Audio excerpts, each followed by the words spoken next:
Bonjour. Alors, surprise, c'est pas l'abbé Christian. Ce matin, c'est moi, c'est Marcel Caron. Et puis, ce matin, je viens vous prendre cette capsule d'espérance parce que l'abbé Christian, hier soir, a eu un malaise de santé. Il a fait un détour par l'urgence. Et puis, normalement, il devrait sortir ce matin. J'ai pu lui parler. Il a passé quand même une assez bonne nuit avec des recommandations du médecin. Puis, dans les prochains jours, sans doute qu'il sera remis sur pied. Mais ce matin, on veut continuer les capsules d'espérance. Et l'abbé Christian avait préparé quelque chose sur le Père Roi. Parce que hier soir, hier dans la journée, on a célébré le 55e anniversaire de son décès. Et ce matin, je ne le donnerai pas à la façon de l'abbé Christian, mais je veux quand même partager avec vous la vision prophétique qu'avait Henri Roy. Cet homme qui est à l'origine de la Maison du Renouveau, qui est à l'origine de l'Institut Seculi Pidis, du mouvement La Rencontre, de tellement de projets apostoliques. Mais avant de commencer à parler du Père Roi, je veux d'abord qu'on s'insère dans une parole de Dieu, qu'on s'établisse fermement sur la parole de Dieu. C'est dans le livre de l'Exode au chapitre 3. C'est la vision qu'a Moïse du buisson ardent. Moïse dit: je vais faire un détour pour voir cette grande vision. Pourquoi le buisson ne brûle-t-il pas? Le Seigneur vit qu'il avait fait un détour pour voir et Dieu l'appela du milieu du buisson. Moïse, Moïse. Il dit: me voici. Dieu dit: n'approche pas d'ici, retire tes sandales de tes pieds, car le lieu où tu te tiens est une terre sainte. Il dit: je suis le Dieu de ton père, Dieu d'Abraham, Dieu d'Isaac, Dieu de Jacob. Moïse se voila le visage, car il craignait de regarder Dieu. Le Seigneur dit: j'ai vu la misère de mon peuple en Égypte, je l'ai entendu crier sous les coups des chefs de corvée. Oui, je connais ses souffrances. Je suis descendu pour le délivrer de la main des Égyptiens et de le faire monter dans ce pays vers un bon et vaste pays, vers un pays ruisselant de lait et de miel. Et maintenant, puisque le cri des fils d'Israël est venu jusqu'à moi, puisque j'ai vu le poids que les Égyptiens font peser sur eux, va maintenant. Je t'envoie vers le Pharaon, fais sortir d'Égypte mon peuple, les fils d'Israël. Est-ce que ce n'est pas ce à quoi on est tous appelés? Parce qu'on est des hommes, des femmes de foi, nous aussi on reçoit la grâce d'une vision. Nous aussi, on a cette possibilité-là d'avoir la vision d'un buisson ardent. Qu'est-ce qui brûle le cœur des hommes et des femmes et qui ne se consume pas? Qu'est-ce qui est le feu rouge où tu trempes le fer de ta vie pour qu'il soit résistant à toute épreuve? Pour que tu sois capable de passer tout drame. Qu'est-ce qui est signe au milieu du désert que tu es en train de vivre, qui est juste pour toi? Pour Moïse, ce fut un buisson ardent. Pour le Père Roi, peut-être que c'était une révélation. Une révélation alors qu'il avait à peine 9 ans. On peut le lire dans ce petit volume, « Jésus, je suis à toi ». C'est le Père Roi qui écrit alors qu'il a 26 ans, 25 ou 26 ans. Il écrit ces mots. « Je me souviens parfaitement toute la douceur, tout le charme qu'eut sur mon petit cœur de 9 ans cette parole de notre Seigneur. Mon enfant, donne-moi ton cœur. J'étais en grande retraite. Et le silence était très rigoureux. Et avec quel plaisir je me rappelle ces heures de retraite que ma chère maman me facilitait de 1000 façons. Elle me prêtait sa chambre pour que j'en fis mon oratoire. Avec quel soin elle veillait sur mon âme.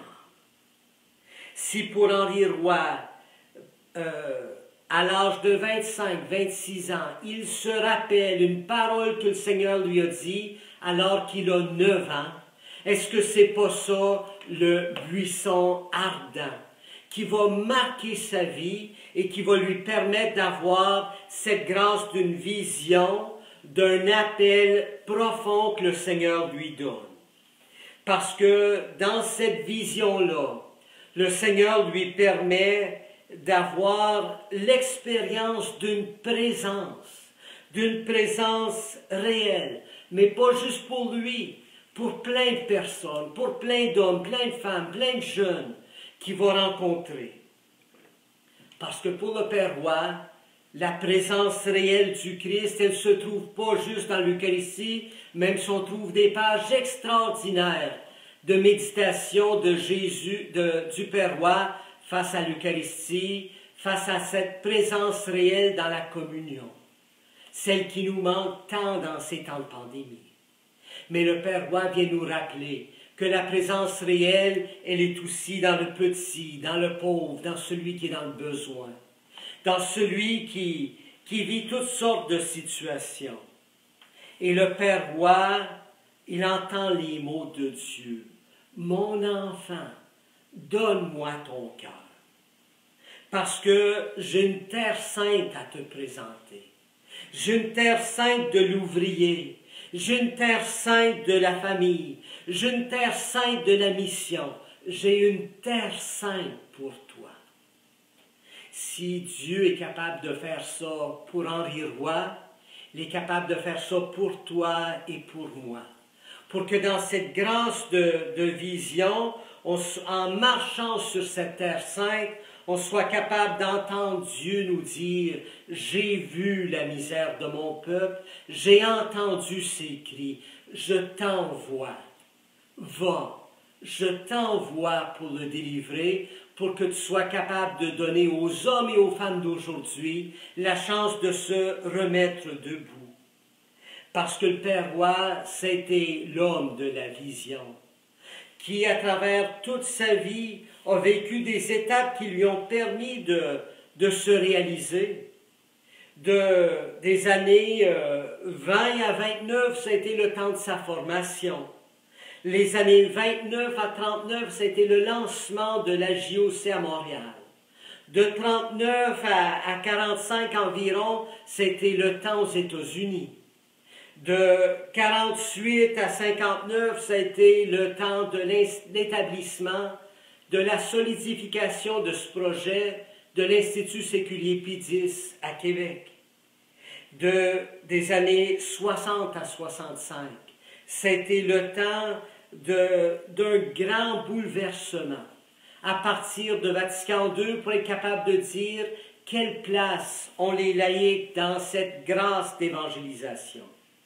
Parce que le Père Roy, tout au long de sa vie, il a été l'homme d'une vision d'Église.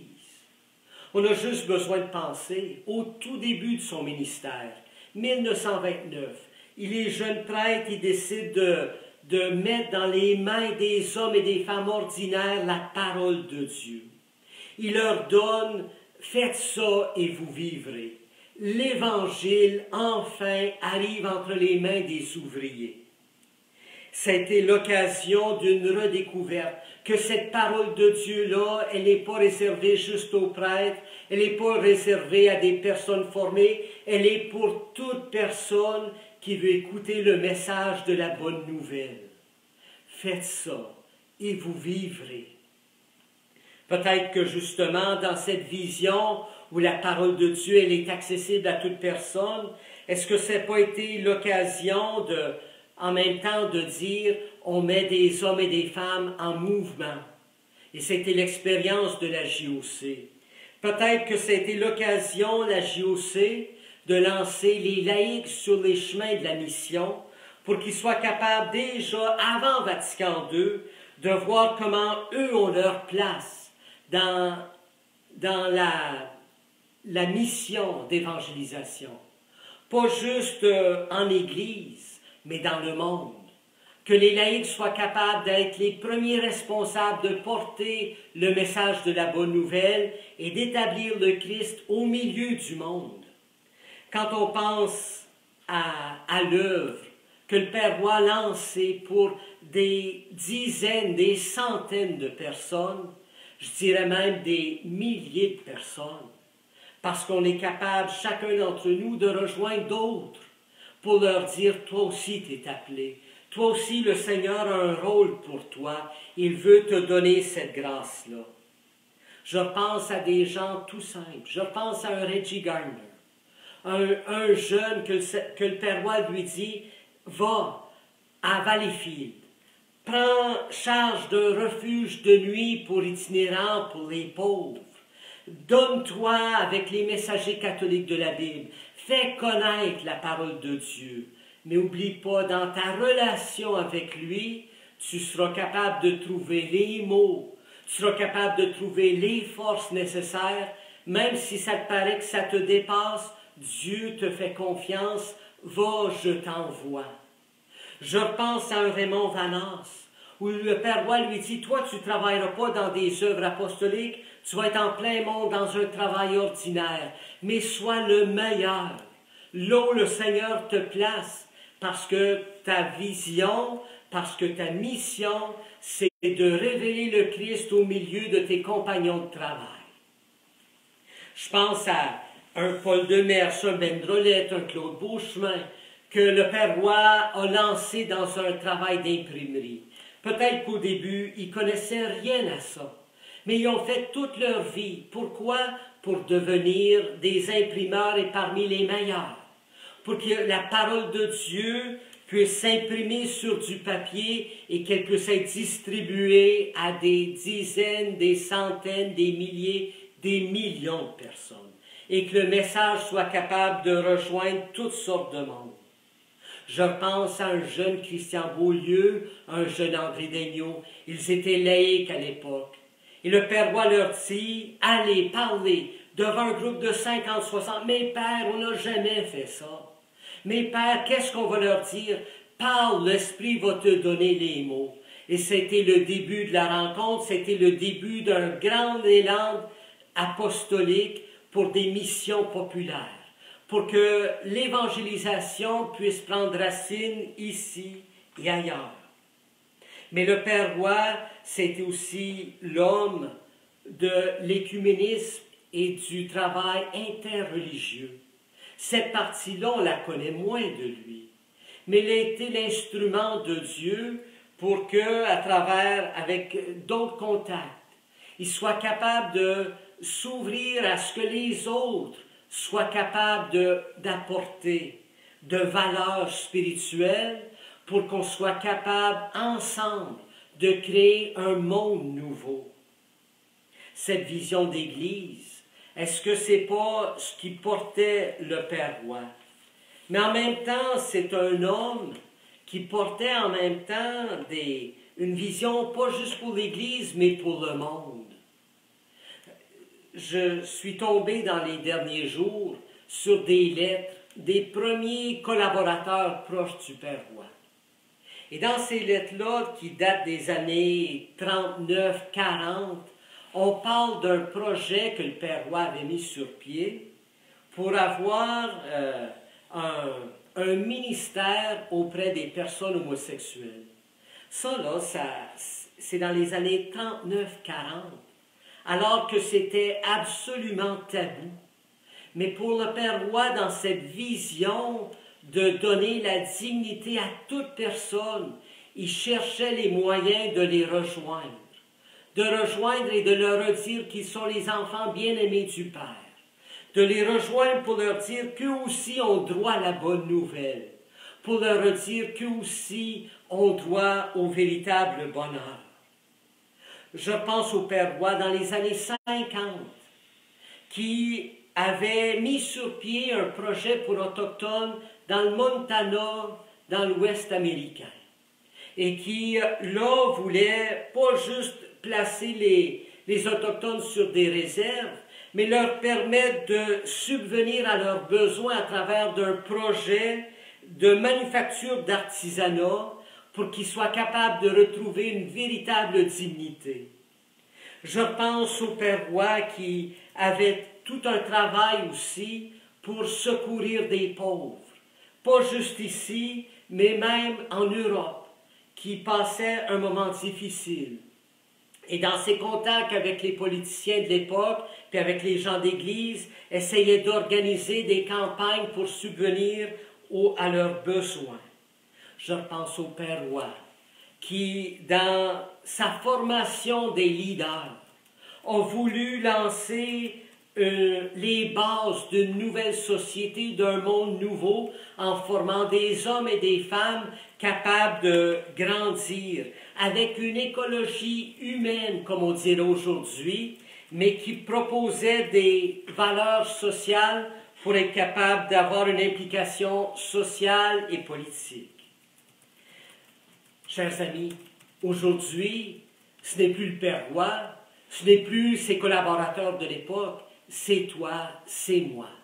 Comment on fait pour retrouver les conditions nécessaires pour retrouver cette audace prophétique, pour avoir cette vision que Dieu veut nous donner, que l'Esprit veut nous donner aujourd'hui? La première condition nécessaire pour retrouver l'audace prophétique, c'est d'abord une relation intime avec le Christ. Cette relation intime avec l'Esprit. C'est ce que le Père Roy proposait à toute personne qu'il rencontrait. Peut-être qu'on a à retrouver cette grâce-là. La grâce de notre amour pour Jésus. La grâce d'accueillir l'amour que Jésus a pour chacune d'entre nous. Et avec l'Esprit Saint capable de lui dire, Esprit Saint, hâte-toi de descendre en nous. Et qu'une vive inquiétude du salut éternel de nos frères agite nos cœurs. Que notre bouche, notre esprit, nos sens et tout notre être louent l'autre divin de notre âme et le fassent louer. Ces mots, ce sont partie de la prière à l'Esprit Saint que le Père Roy a composée. Mais il faudrait peut-être que chacun de nous, on la retrouve et qu'on demande au Seigneur justement une grâce d'une relation profonde avec lui, d'un amour qui nous comble, d'un amour qui nous garde avec lui au jour le jour. La première condition, la relation intime avec le Christ, c'est ce qui va nous donner une audace prophétique. La deuxième condition, c'est d'avoir une connaissance du milieu où on est placé. C'est pour le Père Roy, lui qui était à l'origine d'un institut séculier, cette partie de la sécularité, c'est pas un monde qui est mauvais, au contraire, c'est un monde où le Christ veut établir le royaume. Jésus le dit dans sa parole, le royaume, il est au milieu de vous. Et pour le Père Roy, si on avait cet amour du monde, aimer le monde dans lequel on est, connaître le monde de l'intérieur. Mais pour ça, il faut se donner les bases nécessaires pour être capable de comprendre le monde. Vous et moi, comme chrétiens, est-ce qu'on n'est pas appelés justement à se donner cette connaissance profonde du milieu? Peut-être que le Seigneur aujourd'hui nous invite à approfondir toute la doctrine sociale de l'Église. Qu'est-ce que ça veut dire le monde du travail? Qu'est-ce que ça veut dire la paix? Qu'est-ce que ça veut dire la justice? Qu'est-ce que ça veut dire la famille? Comment on répond à la politique aujourd'hui? Parce que le Seigneur veut s'incarner là. Et il te demande aujourd'hui à toi, est-ce que tu connais bien ton milieu? Est-ce que tu connais suffisamment ce milieu pour être capable d'avoir un impact? L'amour, la relation intime avec le Christ, la connaissance du milieu. Mais la troisième condition pour retrouver notre audace apostolique, c'est un geste concret. Parce qu'on a beau être tout intime avec le Christ, on a beau avoir la connaissance du milieu, puis avoir ce désir-là de le changer, si on ne se lève pas de notre sofa, si on ne se lève pas de notre chaise pour avoir un engagement concret dans ce milieu, ben ça reste un beau désir. Et pour le Père Roi, il y avait cet élan-là. Un peu comme Moïse a entendu l'appel de Dieu dans le livre de l'Exode. « Va, je t'envoie ». Le Père Roi aujourd'hui aurait envie de te dire « Va, je t'envoie, lève-toi, marche, allez, faites des disciples, allez, annoncez au monde la bonne nouvelle ». Notre engagement concret, il peut se trouver en Église, pour avoir cette nouvelle Église qui est en train de naître. Il peut se trouver dans le monde, pour avoir justement la possibilité de créer un monde nouveau, un monde où le social et le politique sont plus ouverts pour redonner la dignité à toute personne. Mais notre engagement concret il peut être comme on fait ce matin, sur les réseaux sociaux, pour qu'à travers la magie de la technique, de la technologie, on soit capable de rejoindre des gens partout. Et ça, c'est peut-être l'appel que le Seigneur veut pour chacune d'entre nous aujourd'hui. Hier, en célébrant l'anniversaire du décès du Père Roi, 55 ans, qu'il est entré dans la gloire de Dieu. Mais 55 ans aujourd'hui, où le Seigneur te dit, le Père Roi a fait son travail, et toi maintenant? Est-ce que tu es prêt à prendre la relève? Est-ce que tu es prêt à dire un nouveau oui? Est-ce que tu es prêt à te mettre en marche? Parce que si le Père Roi a reçu une vision prophétique, toi aussi, tu as la capacité de recevoir cette même vision qui va changer le monde. C'est ce qui nous permettra de tout renouveler dans le Christ. Bonne journée.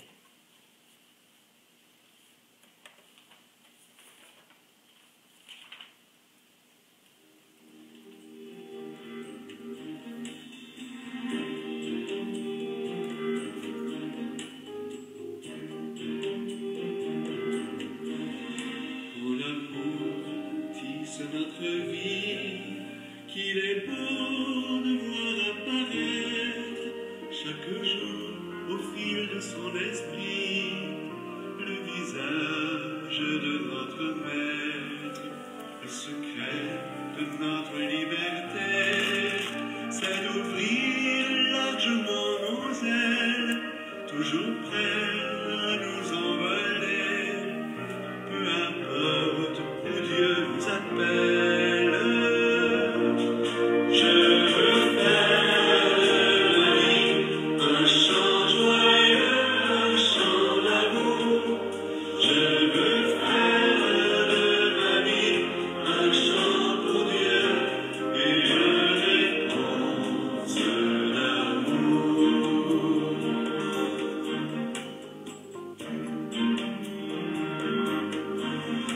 Notre vie est un don précieux qui se donne et qui se redonne. Notre oui devient un chant joyeux que nos cœurs reprennent et fredonnent. Comme si tout dépendait de nous, travaillons avec l'assurance que le Christ conjugue avec nous nos efforts et sa providence.